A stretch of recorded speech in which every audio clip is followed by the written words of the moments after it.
AirSculpt is a $400 million public company selling liposuction via deceptive advertising. The procedure, often performed by underqualified staff in unsanitary conditions, has even led to a patient death the company hasn't disclosed. AirSculpt promises patients a fat removal procedure using their patented technology that they say is safer, less invasive, more effective, and has a faster recovery time than traditional liposuction. It's a body contouring procedure that's minimally invasive. It doesn't use any needle, scalpel, or stitches. Marketed via photoshopped images, undisclosed influencer advertising, and fake consumer reviews, the reality is that the procedure falls short. So in the plastics community, we call these places liposuction chop shops. Our investigation revealed procedures often performed by doctors who aren't board-certified plastic surgeons, advertising practices in violation of federal regulations. AirSculpt's patented technology is essentially the same as technology commonly used in the industry. The company actively works to cover up botched surgeries, which have been connected to permanent injuries and even a patient's death. A wrongful death lawsuit against Elite Body Sculpture reveals how a 37-year-old mother of 6 died from complications related to her AirSculpt procedure. The doctor performing the procedure punctured the patient's abdominal wall and perforated their bowel. After seeking help from Elite Body Sculpture, the patient died 3 days after the procedure. We called multiple locations and asked, "Is there any risk of death or fatality?" They consistently told us, "No." In another case, a Dallas patient is suing for medical malpractice after their AirSculpt procedure caused excruciating pain and permanent scarring. In Utah, a patient's malpractice complaint states they were burnt from the inside out. Consumer reviews and testimonials confirm these horror stories are not one-offs. Even influencers who once partnered with the brand are speaking out. And this is where things took for a turn. The surgery felt like somebody was taking a hot knife into my stomach and going everywhere. It was excruciating pain. Let me tell you about my bad experience with AirSculpt. All of a sudden, the nurse comes in and says, "Okay, are you ready for your shot? This is what we call the good stuff." And I told the doctor, I've had a bad experience with fentanyl before. When I had my daughter, he came in and said, "Oh no, do we have any kind of machine here that can check her heart rhythm?" And they're like, "No, we don't have that here." He starts freaking out and he's like, "Get the Narcan, get the Narcan."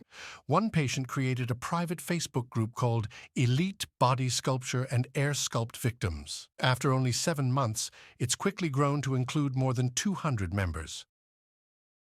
It's so less invasive than other approaches. Dr. Jay Jackson was AirSculpt's Director for Safety Protocols.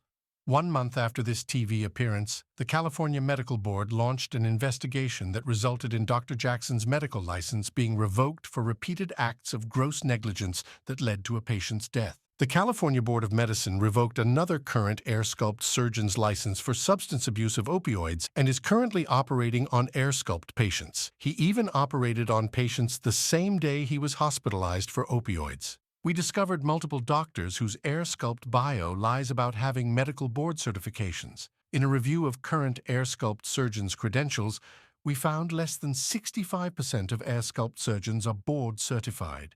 More than 10 surgeons had a state medical board record or malpractice complaint, and at least 2 surgeons are operating in a state they are not licensed. I personally have a hard time supporting any business that is comfortable allowing someone who is not properly trained in plastic surgery to do plastic surgery on you. And the reason why they don't offer anesthesia is because they can't. On Instagram, I kept seeing people's posts about AirSculpt. I'd not really heard about it before, so then I did a deep dive and started looking at all the photos, watching all the videos, and I kept thinking, how could this be real? Because you never know if something's photoshopped or a gimmick. And the before and after pictures were so mind-blowing, it didn't seem plausible. We didn't think it seemed real either, so we hired an expert to provide a forensic analysis on the photos. They found the after photos to be consistently photoshopped. In the analysis, it's clear someone used an editing brush to smooth or remove wrinkles or blemishes. A former AirSculpt employee even told us, "Literally, every single patient care consultant was like, can we please stop photoshopping these images? It would really upset our doctors because it gave unrealistic patient expectations. Some of them are so blatantly distorted." So we're doing a power BBL. with a patient named Chelsea. I'm Dr. Aaron Rollins. I know you're Chelsea already. How's your BBL going? It's going great. It's super painless. I'm very relaxed. What made you choose AirSculpt? Really the biggest thing about AirSculpt that I really liked was honestly the downtime. That was a big thing. I have a lot of stuff we have to do every day, and I have a pretty busy job. Do you feel any pain? What's it feel like? No pain, just some vibration. A news organization, the Capital Forum, exposed AirSculpt for featuring employees masquerading as patients. AirSculpt responded by deleting and delisting most of the videos. AirSculpt had also consistently failed to disclose paid partnerships with influencers on videos shared to TikTok. They added paid partnership tags to the videos following the Capital Forum reporting, then deleted the influencer videos from the page completely. In addition to the deceptive videos, former employees said the company encouraged them to write fake reviews on platforms like Google, Yelp, and Real Self. My boss would say, call your mom, call your sister, call your friends. Tell them to write a review. They would make us write reviews. They would tell us to make fake emails, to write reviews pretending to be patients. Out in the magical land known as Hollywood, there's a man with a special machine who promises to make your problem areas disappear.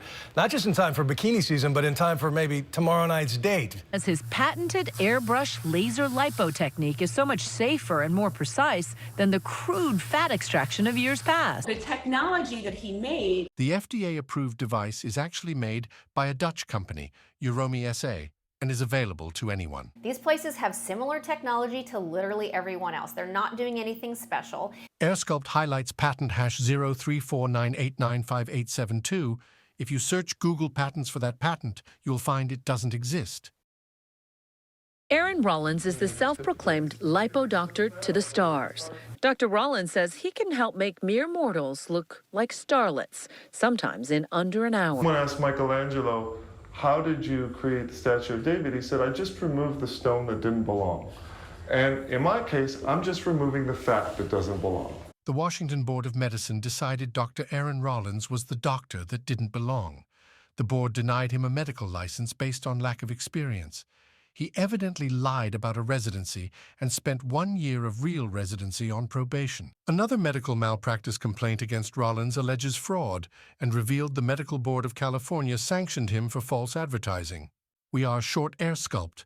They lie about safety and are covering up a patient's death and other serious injuries. We discovered doctors lying about qualifications, many of whom have enforcement actions against them. The medical device and procedure is common. AirSculpt rely on fake reviews and false advertising. We believe consumers will soon regard AirSculpt as an overpriced liposuction chop shop.